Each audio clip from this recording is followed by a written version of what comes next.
Oop, oop. Oh, you filming? That's all right, don't worry.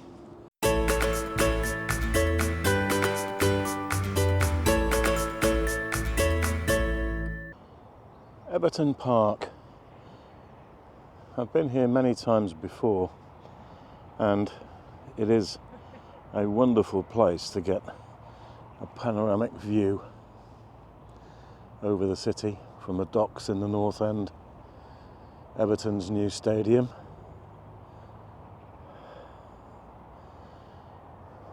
right through to the Liver buildings, the Radio City Tower, and behind the trees over there is the Anglican Cathedral. Well, today I've come out just really for a little walk and a chat to you guys. I've come out with the EM1 Mark II and the 12-40 2.8 Pro zoom lens. Nothing more, nothing less, nothing fancy, just a basic lightweight kit. And it's a gorgeous mid-March day. A few people up here parked up looking at the view, having sandwiches and no doubt a few cans of beer. And of course this whole area was completely cleared of a lot of the slum dwellings, and all of the community here was completely uprooted and sent out to the new towns of Kirkby and Skelmersdale back in the 60s. And what we're left with is, fair enough, a lovely area of green parkland, stunning views across to the city, but we should never forget the communities that were uprooted. Did they want to leave? No. Were they living in pretty squalid conditions? Yes. I leave it up to you to decide whether you think the policy was correct or not. But while we're here, we're going to have a look at an art installation that was unveiled in 2012, and it pays homage to three characters which really sum up the city. Scousers, if you like. So let's go and find it. Well, here we are. This is the portrait bench, which, as I say, was unveiled in 2012. And it pays homage to three typical Liverpool characters, two of whom are well known and documented. We have Kitty Wilkinson. Now, Kitty was, in the 19th century, very community focused, and during a cholera epidemic she opened her house up to everyone in the neighbourhood. It's believed that she was one of the only people that had a boiler in her house or was able to boil wash laundry, let's put it that way. So she let people in her neighbourhood bring their laundry in to be cleaned at her own expense. The other lady here is Molly Bushell, and Molly was the lady who invented, if you like, I'm not sure if that's the right word, but she came up with the toffee, which has forever been linked to Everton, this area, and of course it is why the Everton Football Club, their nickname are the Toffees. And she used to sell it from her shop somewhere in this area, long gone of course. Molly was 18th century, Kitty 19th century. Now the third figure that you can see here, and I will give you a better view because obviously it's perforated steel, this sculpture, and it sort of gets lost with the trees in the background. I do appreciate that, so I'll give you a view from behind here soon. The third figure that you can see is an anonymous dock worker, one of the probably tens of thousands of men who worked on the docks, carting stuff, unloading stuff, cargo, onto and off incoming ships right up until the mid-20th century. Of course, with the invention of container cargoes, all that's gone. But my goodness me, these men knew how to earn a living, let's put it that way. And it's ironic, we have two ladies who are well known and well documented, and a completely anonymous male dock worker. Equality of the sexes in reverse kind of thing. Perhaps that's the wrong way of putting it, but it's nice to have two ladies recognised, and the gentleman, we'll never know his name. Right, let me get hold of the camera and I'll give you a view around and about this sculpture. You'll have to forgive the detritus, the rubbish that's accumulated around this, but from here you get a much better impression of the sculpture. They stand out against the Liverpool skyline. I have photographed it before, and I'm going to try it again now. Now, before I do, what I'm going to try, back in the 1980s, long time ago, my goodness, when I used to tour local photographic societies and judge competitions for them and things like that, I came up with a fairly nonsensical idea, a way of numbering compositions. So it went from 1 to 3, and number 1 would have been just a straightforward record shot of whatever view the photographer had taken. And number 2 would be something slightly more imaginative, slightly more creative, and a number 3 would be up there with the best, if you like, something pretty unique.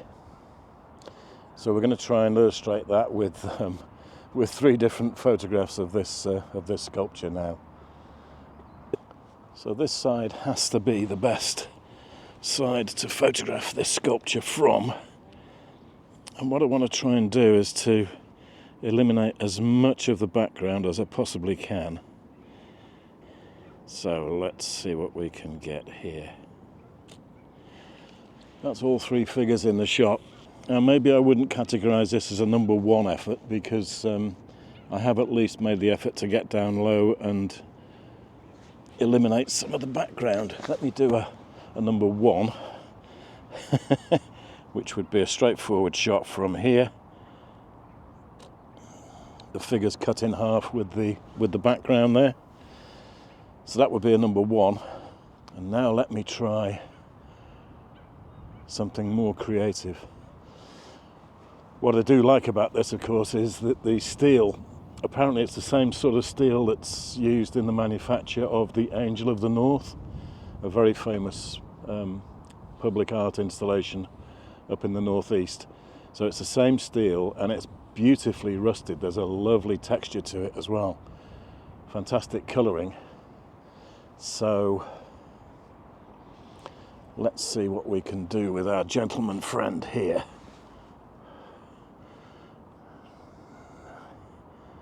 And I'm going to completely silhouette him.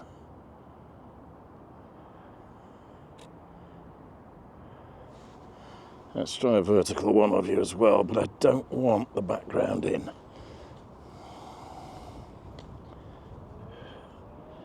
That's better.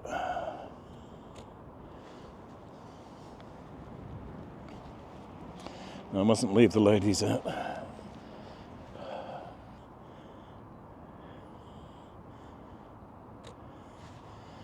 There. It's quite strange actually, because when you look at it in real life, it's difficult to make out the facial features, and yet seeing it in silhouette, they leap out at you.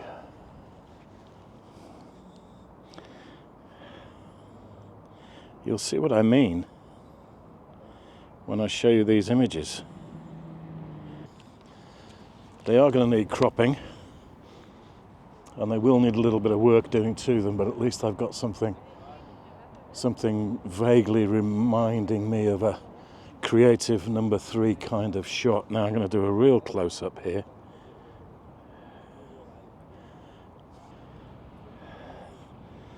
just of a section, but I want to pick up the texture and the colour this time.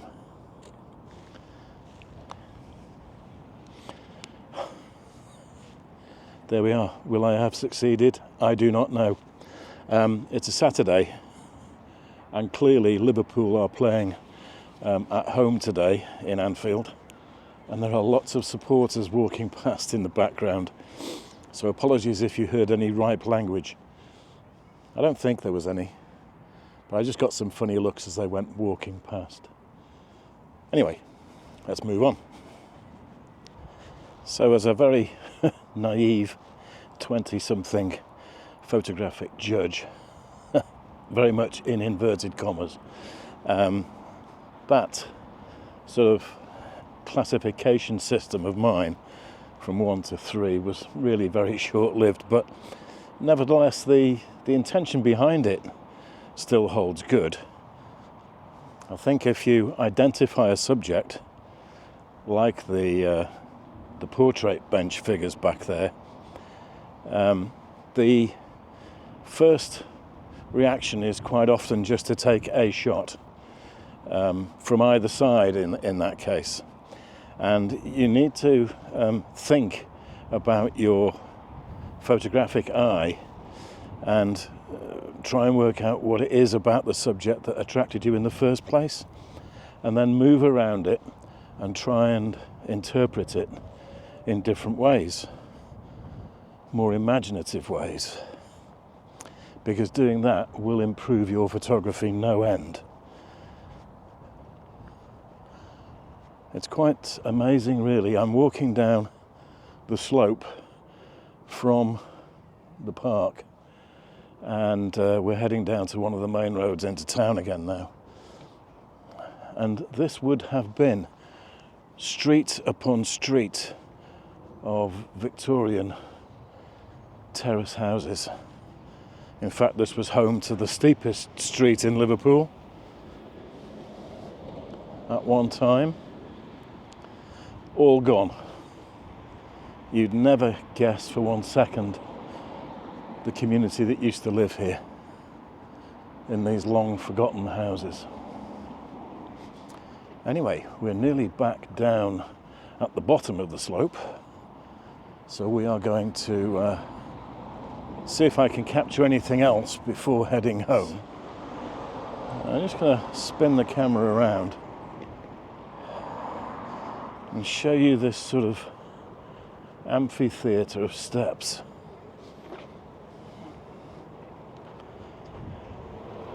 I quite like the way the shadow is being cast on these.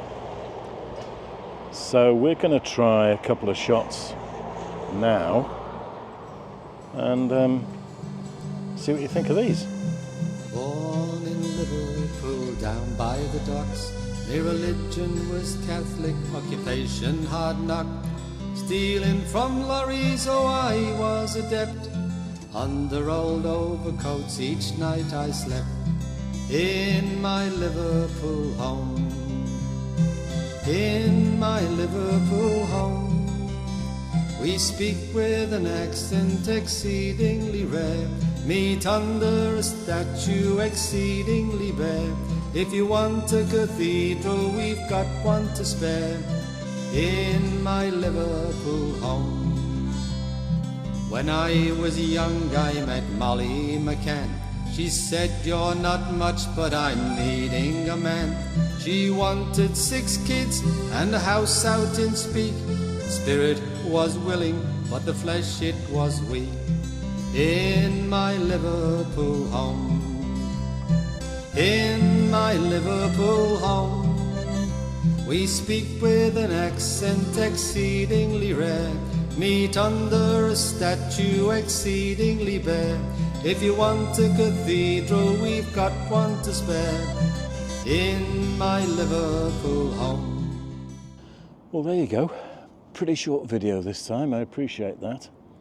But I just wanted to show you this public sculpture, the portrait bench, because it sums up the characters in Liverpool, even to this day. And if you identify a subject like that, maybe you're out for a day trip or you're on holiday somewhere, keep your eyes open. By all means, photograph it as you first see it, and then stop and think, what is it about this that I like? And then work around it. See if you can come up with something more creative.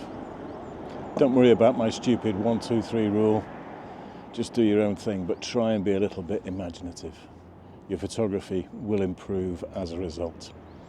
Anyway, for now, you know what I'm going to say. Enjoy your photography. Yes, I've still got the neck strap on the EM1 after the Williamson tunnels. It's going to come off soon. I just forgot to take it off before I came out this morning. Anyway, there we go. Be safe, everybody, and I'll see you all very soon. Bye for now.